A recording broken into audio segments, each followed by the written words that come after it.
moments later. बताइए, आपने अभी शराब पिया है? मैं हमेशा पीता हूँ। शाबाश बेटा। लेकिन बिहार में शराबबंदी है। कहाँ बंद है? नीतीश कुमार को उसी पैसे से उनका दुकानदारी चल रहा है।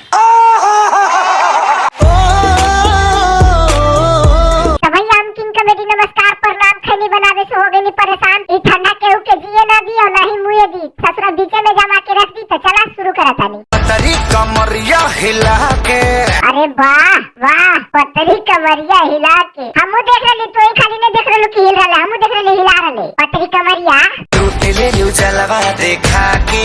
अरे सर, देखते देखते तकिया चुड़वा जाए, मतलब एकर जलवा। लेकिन एकर स्वाद तो एकदम कुछ भी कहो हके बड़ी नया।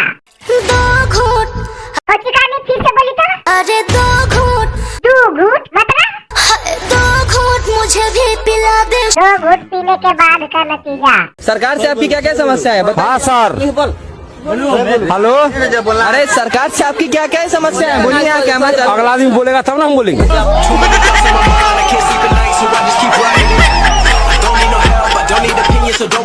घूट मुझे भी पिला दे। शराबी दे फिर होता है क्या? 2 घूट तोरा पिला देवे तो तू देखा देवे की होते है जा। अरे 2 घूट पीला के बाद देखी की होते तोर। बताइए, आपने अभी शराब पिया है? मैं हमेशा पीता हूँ। शाबाश बेटा। लेकिन बिहार में शराबबंदी है। कहाँ बंद है? नीतीश कुमार को उसी पैसे से उनका दुकानदारी चल रहा है।